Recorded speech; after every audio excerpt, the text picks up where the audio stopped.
when we invest in the unit trust, we want to make sure, I think, at least two factors. The first factor is that we want to make sure the fund manager perform.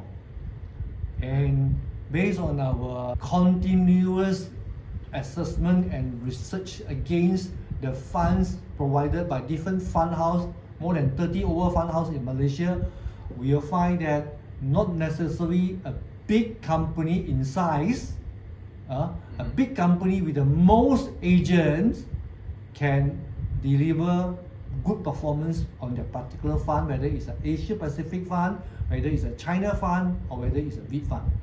No relevance.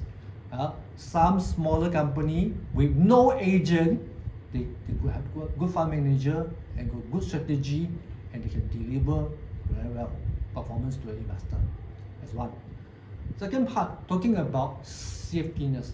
So like what I say, when we assume that every fund house, big or small, owned by bank or not by bank, they all have the possibility to go bust. Okay?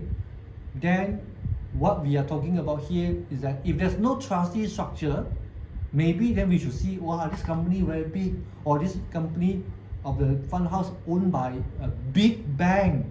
This company, owned by individuals, got no bank, no institution to back up at all. Then we should spend time to research which fund house is safer than another. But the fact that all fund houses, big or small, are all regulated by FIMM, and they are all inevitably required to put in third-party trustee structure to hold client money, and they cannot hold the client money and the client shares and cash themselves. That makes the issue of selecting which fund houses is safer than another's quite irrelevant to a certain extent.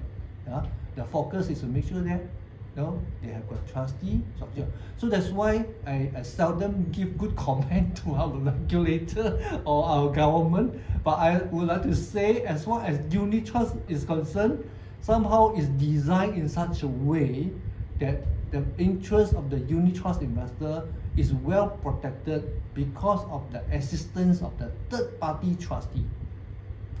So I hope I have managed to clarify the importance of safety and importance of getting performance from unit trust, and how do we do that.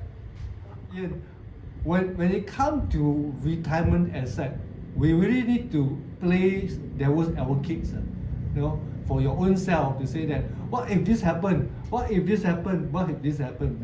So one of these things happening is that to think and to imagine and to anticipate that the provider, the investment provider, to go bust, to go bankrupt, to have financial difficulty and chased by creditor is definitely very, very concerned. Because we are talking about retirement asset which is not happening like 1 year or 2 years. Even though you are a retiree now, you need to spend another 10, 15, 20 years span of time to make sure that the provider continue to be sustainable. So in the case of unit trust arrangement, whereby when you invest say 100,000, okay, the 100,000 never really stay at the fund house. Okay, the money of this 100,000 will be converted into shares. Whether it's, for example, if it's a Malaysia equity share, then the fund manager will instruct the trustee, okay, who's holding this 100,000 to buy share into various Malaysia share, and the share will be continued to be held by the trustee. The balance of the cash will continue to be held by the trustee. So, and this trustee being the third party from the fund manager, should the fund manager were to go bust, the protect the asset which is held by the trustee will be safely kept there, and investor can go and claim the money from the trustee based on whatever account number, whatever, and they have a clear list as to who are the owners of which particular share and which are the units or things like that. So I would say, as far as safety is concerned, unit trust is one of the best design structure available to protect the interest of the investor.